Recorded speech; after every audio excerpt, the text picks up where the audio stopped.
Good afternoon, and thank you, and wow, I am so privileged and so honored to be sharing this afternoon with all of you and these incredibly amazing women that are being honored today. I'd like to extend my congratulations to each one of you, Octavia, Michelle, Kelly, Patty, and all 50 women that have been included in the Impact Report. Your achievements not just inspire me, but also so many others to work harder, to be better, and to make a dent wherever we can. So I'm very, very proud to be standing alongside of you. So in life, there are moments when you stop and ask yourself, how did I get here? Like, why am I standing here? Well, this is definitely one of those moments for me. And I find myself going back to the beginning, back to my roots. I was born to incredible parents. Amazing parents who served as doctors in the Indian Army. I was the firstborn, and as far back as I can remember, I made my parents very proud and happy 99% of the time.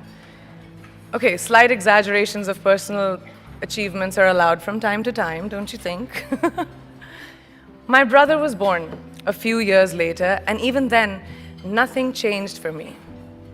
We were both given equal opportunities, and I want to emphasize this. I want to really emphasize this for you because I don't think a lot of people might understand that being equal might seem very normal.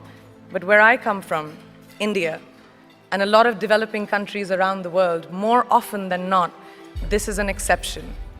It's actually a privilege. My first experience of the glaring disparity between boys and girls came at a very, very young age. I grew up in a middle-class family with extremely philanthropic parents who constantly reminded me and my brother how lucky we were and how giving back to those who were less fortunate was not a choice, it was a way of life. Simple. I was 7 or 8 years old when my parents started taking me on these visits in a traveling clinic to developing communities around and villages around the city that we lived in called Bareilly. We were packed into this ambulance, and my parents would provide free medical care to people who couldn't afford it. My job at the age of 8 was assistant pharmacist. So I would count all the medicines, put them in an envelope, and give it out to patients. And I really took my job very seriously, very seriously. But the more I went on these expeditions, the more I began to notice the simplest things that distinguished a boy from a girl, or a man from a woman. For example, girls were pulled out of school when they hit puberty because they were considered ready for marriage and babies. That's 12 and 13, while boys still enjoyed their childhood. Or basic human rights such as healthcare were denied just because they were women. Let's call this whole experience trigger number 1 for me. Fast forward a few years and many, many triggers in between. Like a producer-director, for example, early on in my career, I must have been about 18 or 19, telling me that if I didn't agree to the ridiculous terms or painfully low salary in his movie, that he would just replace me. Because girls are replaceable in the entertainment business. That was a memorable one. It made me decide to make myself irreplaceable. But I think what really moved the needle for me and ultimately led me to create the Priyanka Chopra Foundation for Health and Education and around the same time partner with UNICEF was an encounter with my housekeeper's daughter. About 12 years ago, I came home from set early one day and she was sitting in my library reading a book. And she must have been 8 or 9 years old, and I knew she loved reading. So I asked her, I was like, it's a weekday, why aren't you in school? And she said, oh, I don't go to school anymore. So I went and asked her mother, and I said, why isn't she in school? And her mom said that her family couldn't afford to send her and her brothers to school, so they chose the boys. The reason, she would eventually get married and it would be a waste of money.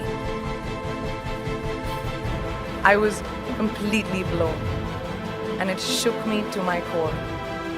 Eventually, I decided to cover the cost of her education so that she could continue to learn, because education is a basic human right.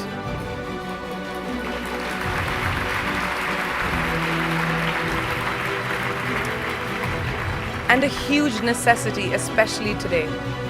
From that point on, I was determined to make a difference in as many children's lives as I could, in whatever big or small way that I could contribute. There's a really, really beautiful quote that I read recently, and I think it's absolutely appropriate to explain what I'm trying to say today.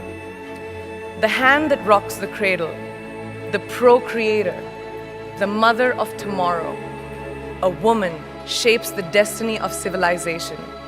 Such is the tragic irony of fate that a beautiful creation such as a girl child is today one of the gravest concerns facing humanity.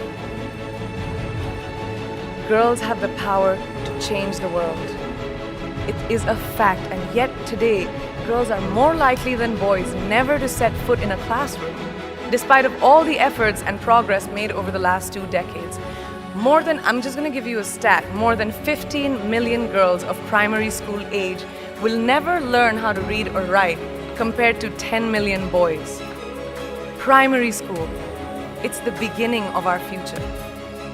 Over the last 11 years, I have witnessed firsthand the incredible work that UNICEF does for children around the world, especially victims and survivors of child marriage, displacement, war, sexual violence.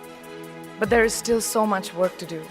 And for me, that is the fuel to my fire.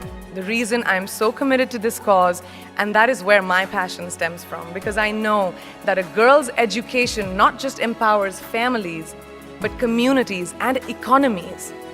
A result of her education, we all do better. It's just as simple as that. As entertainers and influencers sitting in this room, I feel that it's our social responsibility to be a voice for the voiceless, which is why I applaud each and every woman in this room for being such a badass.